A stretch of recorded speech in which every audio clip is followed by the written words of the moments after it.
fã ou hater? Quem aí não tem ou já teve uma amizade ou uma pessoa na sua vida em específico que sempre tá te criticando, sempre tá te colocando pra baixo, né?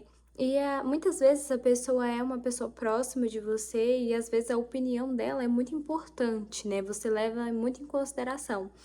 E aí aquela pessoa tá sempre te criticando, você sempre tá se moldando em relação à opinião dela, você sempre fica balançado com a opinião dessa pessoa. E eu já fui uma pessoa que me importava demais com pessoas assim na minha vida. Depois de um tempo, eu amadureci e percebi que essas pessoas são fãs disfarçadas de haters. E eu não vou muito longe, não. Essa pessoa pode ser seu pai, pode ser sua mãe, pode ser seu tio, pode ser seu irmão.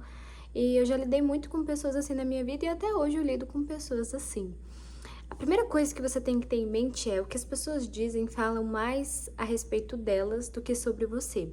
Quando você entende isso, aquela palavra daquela pessoa, aquela opinião não surge tanto efeito do que quando você acredita que tudo é sobre você, sabe? Ou é você que tá fazendo alguma coisa de errado, você tem um auto-julgamento tão grande que tudo te abala. Era o que acontecia comigo, né? Eu me julgava tanto, eu sempre achava que eu tava fazendo a coisa errada, eu sempre achava que eu tinha que melhorar e que eu tava sendo ruim para os outros. Então, qualquer opinião que entrasse de acordo com o que eu já tinha dentro de mim, quando aquela pessoa vinha falar comigo, me embalava muito, sabe? E geralmente a pessoa que vem fazer um comentário assim, te diminuindo, te fazendo de errada, te culpando, te julgando, ela tem aquilo dentro dela também. E às vezes ela tá falando mais sobre ela, né? E muitas vezes me abalava. Nossa, como me abalava. Quando uma amiga minha vinha falar que, ai, nossa, pra que você fez isso? Ai, como essa roupa tá feia. Aquela opinião me deixava muito mal. Com o decorrer dos anos, a maturidade vindo, eu comecei a perceber que aquela fala falava mais sobre a pessoa do que sobre mim.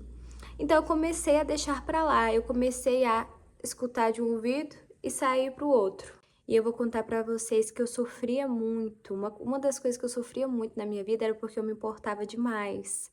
E às vezes você tá se importando com uma coisa que nem é sobre você, aquela opinião, aquela atitude que a pessoa fez diz respeito a ela e ela vai colher as consequências da escolha que ela tá fazendo, falando aquilo, agindo daquela forma. Mas por que que isso te abala tanto, né?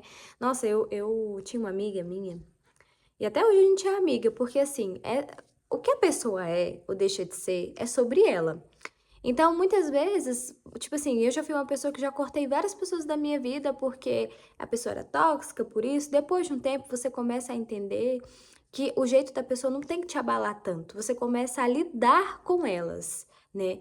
Porque excluir o problema é muito fácil. Mas você aprender a lidar com ele que é legal. Porque aí nenhuma dessas pessoas te abalam, né? E eu tinha essa amiga que toda vez que me via, ela falava assim: ai, como tu é vagabunda, tu não faz nada. Ai, tu não faz nada da sua vida. Porque eu empreendo desde muito nova, então eu tinha liberdade de fazer os meus horários, e às vezes eu ficava um dia da semana sem trabalhar, dois, e às vezes, ela tinha uma rotina tão corrida, que às vezes ela olhava para isso e pensava, poxa, eu gostaria disso também. Só que como a pessoa não se trabalha, ela não sabe externalizar isso para fora, e aquilo é algo sobre ela me insultava dessa maneira. E eu ficava tentando me explicar pra ela. Eu falava, não, mas eu não sou vagabunda, porque eu trabalho tanto, você não vê eu trabalhando? E eu tentava fazer força naquilo, sendo que era uma coisa sobre ela. Então o que que eu comecei a fazer? Eu comecei a falar assim, sim, eu sou uma grande vagabunda. Porque aquilo me irritava, porque eu queria provar pra ela que eu não era.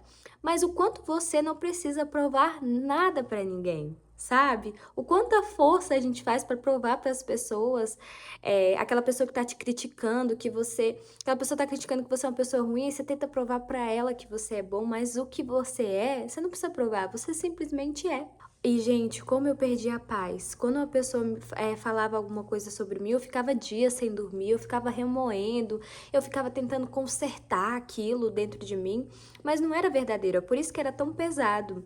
E hoje eu sei identificar, né? Quando você se enche de amor próprio, quando você se conhece, você não se abala mais por essas coisas. Você escuta de um lado e sai do outro. E não adianta você tentar provar para a pessoa que você tá certa, não adianta você tentar empurrar para ela o seu ponto de vista. O que você tem que fazer é entrar em permissão.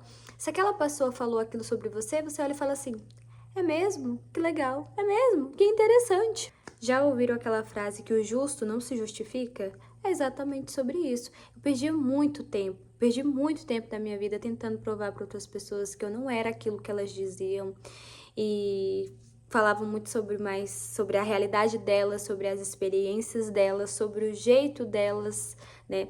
Sobre a infância delas. Outra coisa é que o tempo é o melhor remédio. Então, não se justifique. Se aquela pessoa falou algo que não te agrada, que não é verdadeiro, deixa pra lá, deixa o tempo, deixa o mundo.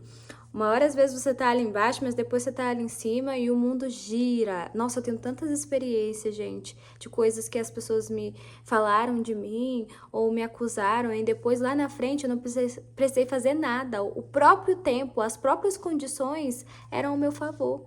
Então, de se justificar. Deixa aquela pessoa falar, sabe? Se não é verdadeiro, por que você liga tanto, né?